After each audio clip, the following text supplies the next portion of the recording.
Supreme court ನಲ್ಲಿ ಒಂದು case ನಡೀತಾ ಇದೆ. ನಿಮಗೆಲ್ಲ ಗೊತ್ತಿದೆ, ರಾಹುಲ್ ಗಾಂಧಿ ಅವರು ಮೋದಿ ಅವರನ್ನ ಅಧಿಕಾರದಿಂದ ಕೆಳಗಿಳಿಸಬೇಕು ಅನ್ನುವ ಏಕಮಾತ್ರ ಉದ್ದೇಶದಿಂದ ಭಾರತ ಜೋಡೋ ಹೆಸರಿನಲ್ಲಿ ಭಾರತ ತೋಡೋ ಯಾತ್ರೆ ಮಾಡಿದ್ರು. ಆಗ ರಾಹುಲ್ ಗಾಂಧಿ ಅವರು ಮಹಾರಾಷ್ಟ್ರಕ್ಕೂ ವಿಸಿಟ್ ಮಾಡಿದ್ರು. ಅದೇನೋ ಅಂತಾರಲ್ಲ, ಕುಣಿಲಾರದವರು ನೆಲ ಡೊಂಕು ಹೊಂದಿದ್ರು. ಕಾಂಗ್ರೆಸ್ನ ಮಹಾನಾಯಕ ಯುವರಾಜ ರಾಹುಲ್ ಗಾಂಧಿ ಅವರು ಮೋದಿ ಅವರ ಮೇಲೆ ಅಟ್ಯಾಕ್ ಮಾಡೋದಕ್ಕೆ ಬಳಸಿದ್ದು ವೀರ ಸಾವರ್ಕರ್ ಅವರ ಹೆಸರನ್ನ. ಸಾವರ್ಕರ್ ಅಂತಹ ಸ್ವತಂತ್ರ ಸೇನಾನಿಗಳು ಹುಡುಕಿದ್ರೂ ಸಿಗೋದು ಕಷ್ಟ. ನಿಮ್ಗೆಲ್ಲ ಗೊತ್ತು, ಗಾಂಧಿ ಪರಿವಾರದ ಯಾವೊಬ್ಬ ಸದಸ್ಯರು ಅವರ ಆಸುಪಾಸು ಬರೋದಕ್ಕೆ ಸಾಧ್ಯ ಇಲ್ಲ. ಇವ್ರು ಏನ್ ಹೇಳ್ತಾರೆ, ಸ್ವತಂತ್ರ ತಂದುಕೊಟ್ಟಿದ್ದೆ ನಮ್ಮ ಗಾಂಧಿ ಪರಿವಾರ ಅಂತ. ಕಾಂಗ್ರೆಸ್ನ ಎಷ್ಟು ಜನ ನಾಯಕರು ಕಾಲಾಪಾನಿಯಂತಹ ಕಠಿಣ ಸಜೆ ಅನುಭವಿಸಿದ್ದಾರೆ ನೀವೇ ಹೇಳಿ. ನನಗಂತೂ ಯಾರ ಹೆಸರು ನೆನಪಿಲ್ಲ. ನಿಮಗೇನಾದ್ರೂ ನೆನಪಿದ್ರೆ ದಯಮಾಡಿ ಕಮೆಂಟ್ ಮಾಡಿ ತಿಳಿಸಿ. 11 ವರ್ಷ ಕಾಲಾಪಾನಿ ಸಜೆ ತಿಂದಿದ್ದು ವೀರ ಸಾವರ್ಕರ್ ಅವರು. ಅಂಡಾ ಸೆಲ್ಲಲ್ಲಿ ಇಟ್ಟಿದ್ರು ಅವರನ್ನ. ನೆಹರು ಮತ್ತು ಕಾಂಗ್ರೆಸ್ ನಾಯಕರು ಜೈಲಲ್ಲಿದ್ದಾಗ ಏನೆಲ್ಲ ವ್ಯವಸ್ಥೆಗಳನ್ನು ಮಾಡಿಕೊಡಲಾಗಿತ್ತು ಗೊತ್ತಾ ಅವರಿಗೆ? ಮನೆಯಿಂದ ಬಟ್ಟೆಗಳು ಹೋಗ್ತಾ ಇತ್ತು. ಅದೇ ವೀರ ಸಾವರ್ಕರ್ ಮೇಲೆ ಬ್ರಿಟಿಷರು ಎಷ್ಟರ ಮಟ್ಟಿಗೆ ಅತ್ಯಾಚಾರ ಮಾಡಿದ್ರು ಇತಿಹಾಸ ಸಾಕ್ಷಿ ಇದೆ. ಅಷ್ಟಕ್ಕೂ ವೀರ ಸಾವರ್ಕರ್ ಬಗ್ಗೆ ಮಾತಾಡೋ ರಾಹುಲ್ ಗಾಂಧಿ ಅವರ ಅರ್ಹತೆಯಾದ್ರೂ ಏನು? ಗಾಂಧಿ ಕುಟುಂಬದ ಕುಡಿ, ಮುತ್ತಜ್ಜ ಪ್ರಧಾನಿ, ಅಜ್ಜಿ ಪ್ರಧಾನಿ, ತಂದೆಯವರು ಸಹ ಪ್ರಧಾನಿ. ಇಷ್ಟನ್ನ ಬಿಟ್ಟು ತನ್ನದೇ ಆದ ಐಡೆಂಟಿಟಿ ಏನಿದೆ ರಾಹುಲ್ ಗಾಂಧಿ ಅವರಿಗೆ? ವೀರ ಸಾವರ್ಕರ್ ಬಗ್ಗೆ ಮಾತಾಡ್ತಾರೆ, ಅವಮಾನ ಮಾಡ್ತಾರೆ, ಮಾಫಿ ವೀರ್ ಅಂತಾರೆ. ಮಾಫಿ ಅಂದ್ರೆ ಕ್ಷಮಾದಾನ ಕೇಳಿದವರು ಅಂತ. ವೀರ ಸಾವರ್ಕರ್ ಅವರು ಬ್ರಿಟಿಷ್ ವೈಸ್ ರಾಯ್ಗೆ ಪತ್ರ ಬರೆದಿರ್ತಾರೆ. ಆ ಪತ್ರದ ಕೆಳಗಡೆ ಯುವರ್ ಒಬಿಡಿಯಂಟ್ ಸರ್ವೆಂಟ್ ಅಂತ ಬರೆದಿರ್ತಾರೆ. ವೀರ ಸಾವರ್ಕರ್ ಅವರು ಬ್ರಿಟಿಷರ ಸರ್ವೆಂಟ್ ಆಗಿದ್ರು ಆಗ. ಅದನ್ನ ಅವರು ಒಪ್ಕೊಂಡಿದ್ದಾರೆ ಸಹ. ಪತ್ರದಲ್ಲಿ ಬರೆದಂತಹ ಯುವರ್ ಒಬಿಡಿಯಂಟ್ ಅನ್ನುವ ಒಂದಂಶವನ್ನು ಇಟ್ಕೊಂಡು ರಾಹುಲ್ ಗಾಂಧಿ ಅವರು ವೀರ ಸಾವರ್ಕರ್ ಅಂತಹ ಸ್ವತಂತ್ರ ಸೇನಾನಿಗೆ ಮಾಫಿ ವೀರ್ ಅನ್ನೋ ಪಟ್ಟ ಕಟ್ಟಿದ್ರು ನೋಡಿ. ಸ್ವತಂತ್ರ ಹೋರಾಟಗಾರರನ್ನ ಅವಮಾನಿಸ್ತಾ ಬಂದ್ರು. ಇವರಿಗೆ ಸ್ವಲ್ಪನಾದ್ರೂ ಸ್ವಂತ ಬುದ್ಧಿ ಅನ್ನೋದಿದ್ರೆ, ತಮ್ಮದೇ ಅಜ್ಜಿ ಇಂದಿರಾ ಗಾಂಧಿ ಅವರು ವೀರ ಸಾವರ್ಕರ್ ಬಗ್ಗೆ ಏನ್ ಹೇಳಿದ್ದಾರೆ ಅನ್ನೋದನ್ನ ಇತಿಹಾಸದ ಪುಟ ತೆಗೆದು ಒಮ್ಮೆ ನೋಡ್ಬೇಕು. ಇದೇ ಇಂದಿರಾ ಗಾಂಧಿ ಅವರು ಪ್ರಧಾನಿಯಾಗಿದ್ದಾಗ ವೀರ ಸಾವರ್ಕರ್ ಅವರು ಕೊಟ್ಟಂತಹ ಕೊಡುಗೆಯನ್ನ ಸ್ಮರಿಸಿ ಅವರ ಹೆಸರಿನಲ್ಲಿ ಪೋಸ್ಟ್ ಸ್ಟಾಂಪ್ ಅನ್ನು ಬಿಡುಗಡೆ ಮಾಡಿದ್ರು. ಹಾಗಾದ್ರೆ ರಾಹುಲ್ ಗಾಂಧಿ ಅವರು ಇದರ ಬಗ್ಗೆ ಏನ್ ಹೇಳ್ತಾರೆ? ಸಾಮಾನ್ಯ ಜನರಾದ ನಾವಾದ್ರೂ ಅದರ ಬಗ್ಗೆ ಧ್ವನಿ ಎತ್ತೋದು ಬೇಡವಾ? ತನ್ನನ್ನ ತಾನು ದೇಶಕ್ಕಾಗಿ ಸಮರ್ಪಣೆ ಮಾಡಿಕೊಂಡು ಕಾಲಾಪಾನಿಯಂತಹ ಕಠಿಣ ಸಜೆ ತಿಂದು ಮಡಿದಂತಹ ಸ್ವತಂತ್ರ ಹೋರಾಟಗಾರರ ಬಗ್ಗೆ ನಮ್ಗೆ ಯಾರಿಗೂ ಅಷ್ಟಾಗಿ ಗೊತ್ತಿಲ್ಲ.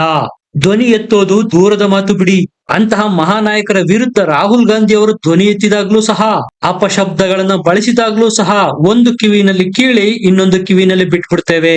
ಆದ್ರೆ ಸುಪ್ರೀಂ ಕೋರ್ಟ್ ಆಗಿಲ್ಲ. ಸಹಜವಾಗಿ ಸುಪ್ರೀಂ ಕೋರ್ಟ್ ಬದಲಾಗ್ತಾ ಇದೆ ಅನ್ಸುತ್ತೆ. ಮಹಾರಾಷ್ಟ್ರದಲ್ಲಿ ವೀರ ಸಾವರ್ಕರ್ ಬಗ್ಗೆ ಅಪಶಬ್ದ ಏನು ಉಪಯೋಗಿಸಿದ್ರು ರಾಹುಲ್ ಗಾಂಧಿ ಅವರು, ಮಾಫಿ ವೀರ್ ಅನ್ನುವ ಆ ವಿಚಾರ ಸುಪ್ರೀಂ ಕೋರ್ಟ್ ವರೆಗೂ ಹೋಗಿದೆ. ರಾಹುಲ್ ಗಾಂಧಿ ಅವರ ವಿರುದ್ಧ ಮಾನಹಾನಿ ಕೇಸ್ ಇದೆ, ಕ್ರಿಮಿನಲ್ ಡಿಫಮೇಷನ್ ಕೇಸ್ ಅನ್ನು ಹಾಕಲಾಗಿದೆ. ಇದೇ ವಿಚಾರಕ್ಕೆ, ಇದೇ ವಿಚಾರಣೆಗೆ ಸಂಬಂಧಪಟ್ಟಂತೆ ರಾಹುಲ್ ಗಾಂಧಿ ಅವರು ಖುದ್ದು ಕೋರ್ಟ್ಗೆ ಬರಬೇಕಾಗಿರುತ್ತೆ. ಅದನ್ನ ತಡೆಯೋದಿಕ್ಕೆ ವಿನಾಯಿತಿ ಕೊಡ್ಬೇಕು ರಾಹುಲ್ ಗಾಂಧಿ ಅವರಿಗೆ ಅಂತ ಕೇಳೋದಿಕ್ಕೆ ಕೋರ್ಟ್ಗೆ ಹೋಗ್ತಾರೆ ರಾಹುಲ್ ಗಾಂಧಿ ಅವರ ವಕೀಲರು. ನಿಮಗೆ ಗೊತ್ತು ಅವರ ವಕೀಲರು ಯಾರು? ಅಭಿಷೇಕ್ ಮನು ಸಿಂಘ್ವಿ.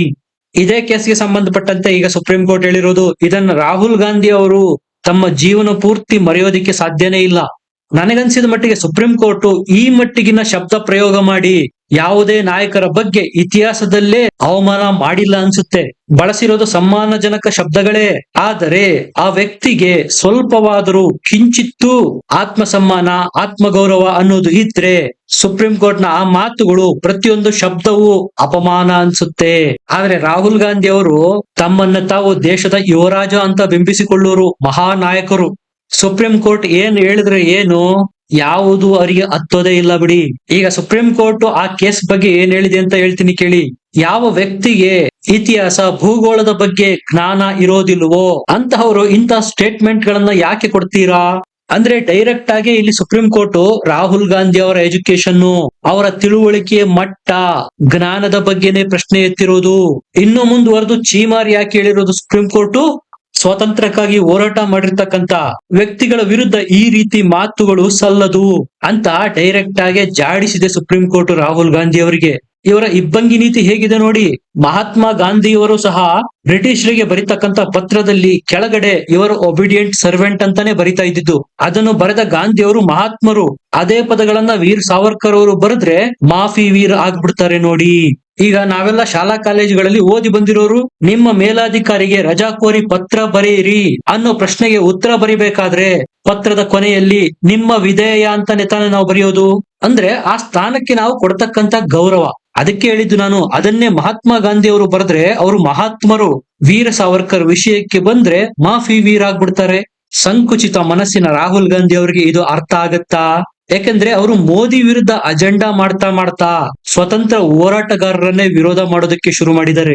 ಮೋದಿ ವಿರುದ್ಧ ಹೋರಾಟ ಮಾಡ್ಲಿ, ರಣರಂಗಕ್ಕಿಳಿದು ಅದನ್ನು ಬಿಟ್ಟು ಸ್ವತಂತ್ರ ಹೋರಾಟಕ್ಕಾಗಿ ತಮ್ಮ ತನು ಮನ ಧನಗಳನ್ನೆಲ್ಲ ಧಾರೆ ಎರೆದವರ ಬಗ್ಗೆ, ಮಹಾಪುರುಷರನ್ನೆಲ್ಲ ತಮ್ಮ ರಾಜಕೀಯ ಬೆಳೆ ಬೇಯಿಸಿಕೊಳ್ಳೋದಕ್ಕೆ ಎಳೆದು ತರೋದು ಯಾಕೆ? ರಾಹುಲ್ ಗಾಂಧಿ ಅವರ ಮೇಲೆ ಏನು ಈ ಡಿಫಾಮೇಷನ್ ಕೇಸ್ ನಡೀತಾ ಇದೆ, ಅದಕ್ಕೆ ಸುಪ್ರೀಂ ಕೋರ್ಟ್ ಈಗ ಸ್ಟೇ ಕೊಟ್ಟಿದೆ. ಆದ್ರೆ ಆ ಕೇಸನ್ನ ರದ್ದು ಮಾಡಿಲ್ಲ. ಆ ಕೇಸ್ ನಲ್ಲಿ ಇನ್ನು ಮುಂದೆ ರಾಹುಲ್ ಗಾಂಧಿ ಅವರು ಲಡಾಯಿ ಮಾಡ್ಲೇಬೇಕು. ಇನ್ನು ಮುಂದುವರೆದು ಸುಪ್ರೀಂ ಕೋರ್ಟ್ ಶಾಕ್ ಕೊಟ್ಟಿದೆ ರಾಹುಲ್ ಗಾಂಧಿಗೆ. ಇನ್ನು ಮುಂದೇನಾದ್ರೂ ಈ ರೀತಿಯ ಸ್ಟೇಟ್ಮೆಂಟ್ ಗಳನ್ನ ಕೊಟ್ರೆ ಸುವೋ ಮೋಟೋ ಕೇಸ್ ಅನ್ನು ದಾಖಲೆ ಮಾಡಿಕೊಂಡು ಆಕ್ಷನ್ ತೆಗೆದುಕೊಳ್ಳಲಾಗುವುದು ಅಂತ ಎಚ್ಚರಿಕೆಯನ್ನು ಸಹ ಕೊಟ್ಟಿದೆ. ನಾನು ಕ್ಷಮೆ ಕೇಳಲ್ಲ ಅಂತ ಇದೇ ರಾಹುಲ್ ಗಾಂಧಿ ಅವರು ಸುಪ್ರೀಂ ಕೋರ್ಟ್ ಎದುರುಗಡೆ ಕ್ಷಮೆ ಕೇಳಿದ್ರು. ಇವರಿಗೆ ಏನ್ ಗೊತ್ತು ಸಾವರ್ಕರ್ ಅವರ ಬಗ್ಗೆ? ಅವರ ಹೆಸರು ಕೇಳಿದ್ರೆ ಸಾಕು ಬ್ರಿಟಿಷ್ ಸರ್ಕಾರ ನಡುಗಿ ಹೋಗ್ತಾ ಇತ್ತು. ಯುರೋಪ್ ಅಲ್ಲಿ ಮತ್ತು ಇಂಗ್ಲೆಂಡ್ ಅಲ್ಲಿ ಸಾವರ್ಕರ್ ಅವರ ಪತ್ರಗಳು ಪ್ರಿಂಟ್ ಆಗದಂತೆ ನೋಡಿಕೊಳ್ತಾ ಇದ್ರು. ಯಾಕಂದ್ರೆ ಬ್ರಿಟಿಷರಿಗೆ ಸ್ಪಷ್ಟವಾಗಿ ಅರಿವಿತ್ತು ಸಾವರ್ಕರ್ ಅವರು ತಮ್ಮ ಲೇಖನಗಳಿಂದ ಬದಲಾವಣೆ ತರುವ ತಾಕತ್ತಿದೆ ಅಂತ. ಇದು ಸಾವರ್ಕರ್ ಬಗ್ಗೆ ಬ್ರಿಟಿಷರಿಗೆ ಇದ್ದ ಭಯ. ಅದೇ ನೆಹರು ಮತ್ತು ಗಾಂಧಿ ಕುಟುಂಬದವರ ಬಗ್ಗೆ ಬ್ರಿಟಿಷರಿಗೆ ಯಾವ ಭಯ ಇತ್ತು?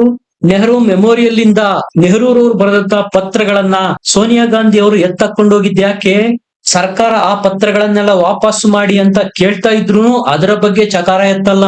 ಭಾರತದ ಸ್ವತಂತ್ರ ಚಳುವಳಿಯನ್ನ ಹತ್ತಿಕ್ಕೋದಿಕ್ಕೆ ಲಾರ್ಡ್ ಮೌಂಟ್ ಬ್ಯಾಟನ್ ಅಡ್ರಿನಾ ಮತ್ತು ನೆಹರೂರವರ ಸಂಬಂಧವನ್ನು ಬಳಸಿಕೊಂಡಿದ್ರು. ಈ ವಿಚಾರ ಗೊತ್ತಾ ನಿಮಗೆ? ಇದನ್ನ ನಾನ್ ಹೇಳ್ತಾ ಇಲ್ಲ, ಸಾಕಷ್ಟು ಬುದ್ಧಿಜೀವಿಗಳು ಮತ್ತು ಲೇಖನಗಳು ಹೇಳ್ತಾ ಇರೋದು. ಈ ರಹಸ್ಯ ಇದುವರೆಗೂ ಬಯಲಾಗಿಲ್ಲ. ಯಾಕೆ? ಭಾರತದ ವಿಭಜನೆಯಲ್ಲಿ ಅಡ್ರಿನಾ ಮೌಂಟ್ ಬ್ಯಾಟನ್ ಅವರ ಪಾತ್ರ ಏನಿತ್ತು? ಒಂದು ವೇಳೆ ಪಾತ್ರ ಇದ್ದಿದ್ದೇ ಆಗಿದ್ರೆ ಅದರಲ್ಲಿ ಜವಾಹರ್ಲಾಲ್ ನೆಹರೂರವರ ಪಾತ್ರ ಏನಿತ್ತು, ಕಾಂಟ್ರಿಬ್ಯೂಷನ್ ಏನಿತ್ತು? ಯಾಕಂದ್ರೆ ಈ ಎಲ್ಲ ವಿಚಾರಗಳು ದೇಶದ ಜನರ ಮುಂದೆ ಬರಬೇಕು. ಇತಿಹಾಸನ ಪ್ರತಿಯೊಬ್ಬರು ತಿಳಿದುಕೊಳ್ಬೇಕು. ಇತಿಹಾಸದಲ್ಲಾಗಿರ್ತಕ್ಕಂತ ತಪ್ಪುಗಳನ್ನು ತಿದ್ದಿಕೊಂಡು ಭವಿಷ್ಯದ ರಣನೀತಿಯನ್ನು ರೂಪಿಸೋದು. ನಮ್ಮಲ್ಲೇ ನಮ್ಮವರಾಗಿದ್ಕೊಂಡೇ ಯಾರೆಲ್ಲ ನಮ್ಮ ವಿರುದ್ಧ ಚಟುವಟಿಕೆಗಳನ್ನ ಮಾಡಿದ್ರು ಅನ್ನೋದು ಜನರಿಗೂ ಗೊತ್ತಾಗ್ಲಿ. ಸಾವರ್ಕರ್ ಬಗ್ಗೆ ರಾಹುಲ್ ಗಾಂಧಿ ಅವರು ಆಡಿದ ಮಾತಿನ ಮೇಲೆ ದಾಖಲಾದಂತಹ ಡಿಫಮೇಷನ್ ಕೇಸ್ಗೆ ಸಂಬಂಧಪಟ್ಟಂತೆ ಸುಪ್ರೀಂ ಕೋರ್ಟ್ ಏನ್ ರಾಹುಲ್ ಗಾಂಧಿ ಅವರಿಗೆ ತಪರಾಕಿಯನ್ನು ಹಾಕಿದೆ?